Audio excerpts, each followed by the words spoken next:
dari kelompok 5. Di sini kami akan mengidentifikasi hama yang ada pada komoditas kacang tanah. Sebelumnya perkenalkan nama saya Muhammad Darul Muklisin dengan NIM 193. Saya Anissa Rofida Astuti dengan NIM 120. Saya Natasha Kini Harsana dengan NIM 149. Saya Ratna Mulani dengan NIM 131. Saya Lamandan dengan NIM 188. Saya Kaila Rajana dengan NIM 169. Lahan yang kami amati untuk mengidentifikasi hamanya itu berada di Jalan Blotan, Sono Krajan, Medomartani, Kecamatan Ngemplak, Kabupaten Sleman, Daerah Istimewa Yogyakarta. Luas lahannya sendiri itu sekitar 600 meter persegi dan tanaman yang diamati ialah dari komoditas kacang tanah. Umur dari kacang tanah ini sekitar 8 MST atau 8 minggu setelah tanam. Pengamatan dilakukan dengan mengamati kerusakan pada daun yang disebabkan oleh hama. Pengambilan sampel dilakukan dengan metode garis diagonal untuk memperoleh gambaran populasi yang merata.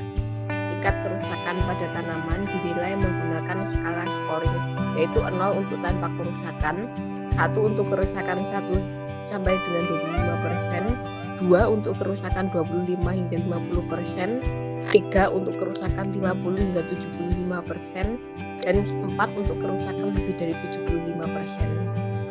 Berdasarkan pengamatan yang dilakukan, hama yang ditemukan pertama yaitu ulat dengan nama ilmiah Agraulis vanillae, memiliki tubuh berwarna oranye terang dengan garis-garis hitam memanjang dan dilengkapi duri-duri hitam yang tampak mencolok di seluruh permukaannya.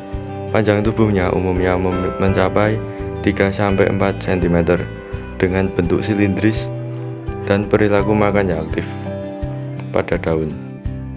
Hama yang ditemukan pada saat pengamatan yang kedua yaitu walang sangit.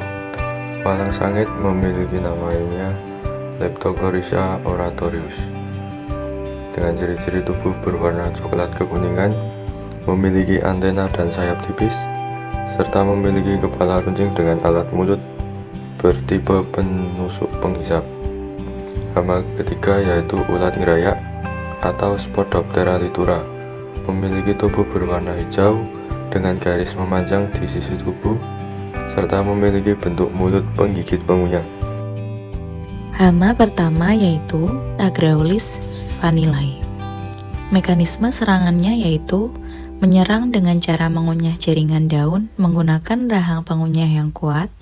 Serangan dimulai dari bagian tepi daun, lalu meluas ke seluruh permukaan hingga hanya menyisakan tulang daun, menyebabkan jaringan tanaman rusak dan menghambat pertumbuhan. Gejala serangannya yaitu terlihat berupa daun yang berlubang tidak beraturan, tapi daun tampak habis dimakan, serta permukaan daun yang berubah warna menjadi kecoklatan akibat kerusakan mekanis. Walang sangit menyerang tanaman kacang tanah dengan menusuk bagian tanaman menggunakan mulut probiosisnya dan menghisap cairan atau nutrisi dari bagian tanaman yang lunak. Gejala serangannya yaitu berupa titik-titik kecil bekas tusukan yang berwarna kecoklatan atau kekuningan disertai layu lokal pada area yang dihisap. Ulat gerayak menyerang dengan menggigit dan memakan jaringan daun. Serangan biasanya dimulai pada malam hari ketika ulat aktif, sedangkan pada siang hari ulat bersembunyi di bawah tanah atau di bawah sisa tanaman. Gejalanya yaitu berupa daun yang berlubang tidak beraturan, bahkan habis dimakan dan menyisakan tulang daun serta epidermis daun bagian atas. Selanjutnya, perhitungan intensitas serangan. Kerusakan pada tanaman kacang tanah termasuk ke dalam kategori kerusakan bervariasi karena hanya terdapat kerusakan pada daun. Kerusakan dihitung dengan menjumlahkan hasil perkalian antara jumlah sampel pada setiap skala kerusakan dengan nilai skalanya, kemudian membagi dengan nilai skala tertinggi dikalikan jumlah total sampel dan mengalikan dengan 100%. Berdasarkan pengamatan, pada 21 sampel kacang tanah, terdapat 2 sampel pada skala 0, 7 sampel pada skala 1, 5 sampel pada skala 2, 4 sampel pada skala 3, dan 3 sampel pada skala 4. Dari perhitungan tersebut diperoleh nilai intensitas serangan sebesar 0,61%. Nilai ini menunjukkan bahwa kerusakan tanaman kacang tanah berumur 8 minggu setelah tanam pada lahan seluas 600 meter persegi termasuk dalam kategori kerusakan ringan, sehingga belum memerlukan pengendalian kimia. Pada lahan yang telah diobservasi, kami menemukan kumbang koksi yang berperan sebagai pengendali hama pada lahan kacang tanah. Kumbang koksi ini dapat mengendalikan hama pemakan getah dan juga daun, seperti kutu daun, warang, kepik perisai, dan juga merupakan predator pada beberapa jenis ulat. Pengendalian Spodoptera litura dan juga Agraulis vinalae yang dapat dilakukan meliputi pengambilan secara manual yang lebih baik dilakukan pada pagi hari, rutin melakukan sanitasi lahan, dan dapat juga menggunakan musuh alami seperti Metarhizium sp. Bila serangan semakin bertambah, maka dapat menggunakan insektisida dengan dosis yang tepat.